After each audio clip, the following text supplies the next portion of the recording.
Happy New Year, CyberWire listeners. Rick Howard here.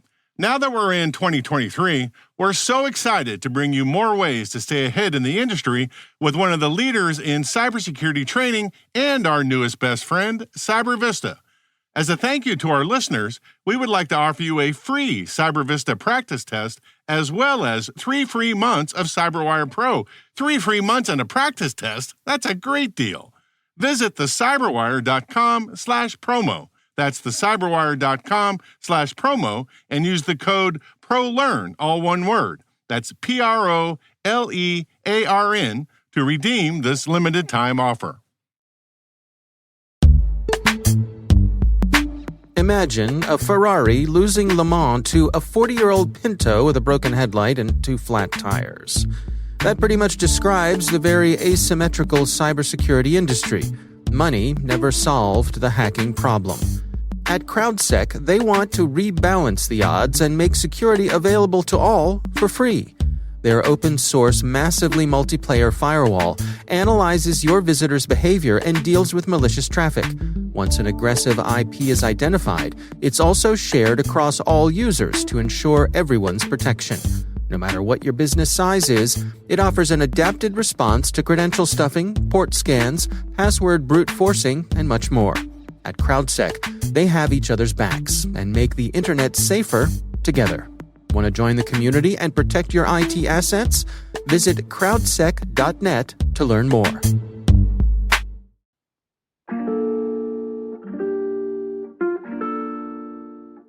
Hi there, my name is Teresa Rothaar, and I am a GRC analyst at Keeper Security.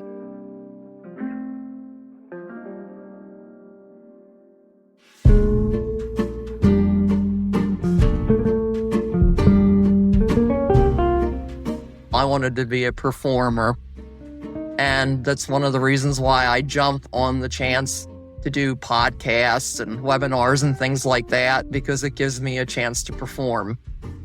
Yeah, I did plays, and I would also write a lot, too. I wrote fanfiction before it was a thing. I wrote a Doctor Who fanfic when I was, probably about 12 years old. I thought I was going to go into the arts as a kid. I wasn't even thinking about science or computers or anything like that. I actually didn't get the opportunity to go to college until later in life. I had family issues that I took care of throughout my 20s, and so I didn't enter university until I was in my 30s. And I at first thought I was just going to major in business at that point. But then I started taking some math classes, and I hadn't done well in math in high school, and I quickly figured out it was because of the way it had been taught to me. In college, I began excelling in it, and I ended up getting a bachelor's in math and computer science.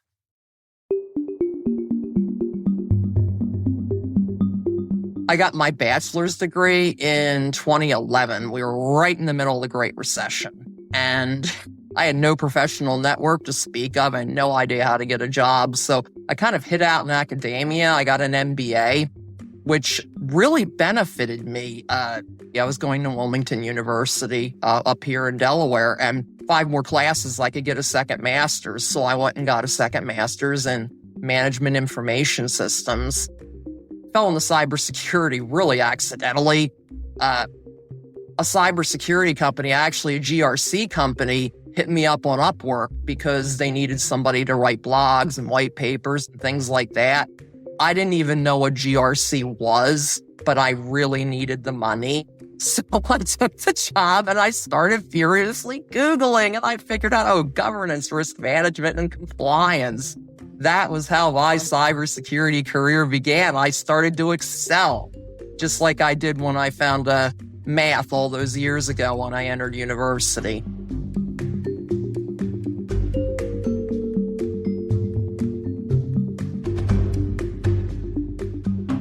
I didn't think there was any money in writing, but I was approaching it the wrong way. Because really, to make money as a copywriter, you need to specialize. And once I started specializing in cybersecurity, I got this one client, did a lot of work for him, built a portfolio. Then I picked up another client. Then I picked up another one. People started coming to me because I started building a specialty in this area. And I also saw I could go into different directions too. I didn't have to stay a copywriter because I was also interested. I still had that hacker personality. I wanted to do more security stuff. And so I signed up for Try Hack Me, and I started learning how to do security things, how to write simple scripts in Linux and use some tools like Burp Suite, stuff like that. I started working at Keeper. They started out as a client of mine. I had been a cybersecurity copywriter at that point for, I think about 4 years or so, and they found me. I don't even know where they found me. I started writing for them, wrote extensively for them for about 2 years. From 2019 through 2021, pretty much every article on Keeper's blog, I wrote it. At the end of 2021, the job market was changing dramatically, and I thought, maybe I would like to go and see if I could get a full-time W-2 job because it'd be nice to get some benefits.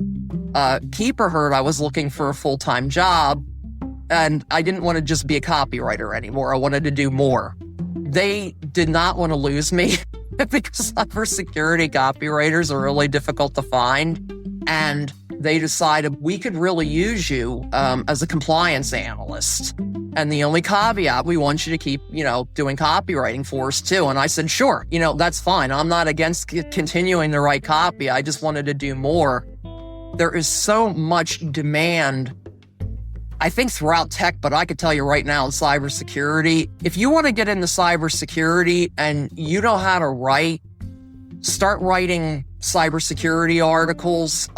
You will never be out of work. You need to be able to translate technical concepts to people who might not be so technical.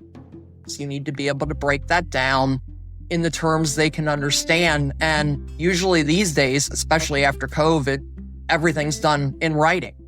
You will never get away from the writing, not completely. And it's a fundamental skill. If you can write well, you could always get a job somewhere. And definitely there is a place for you in cybersecurity. There's a great need.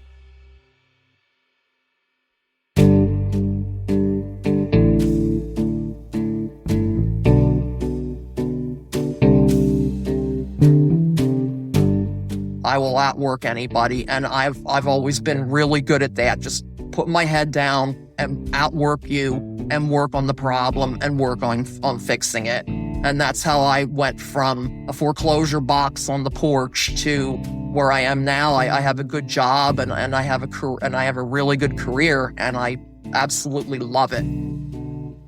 I hope that I could help others deal with their adversity, because a lot of times I wanted help and I didn't have anybody to turn to. I didn't know who to turn to.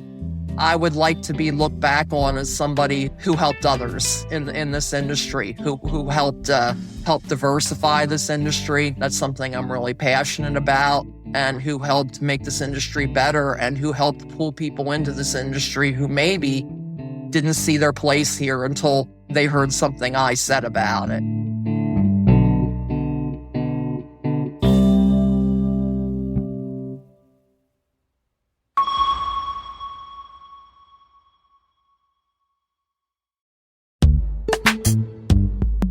And now, a word from our sponsor, SpyCloud, the cybercrime analytics leader.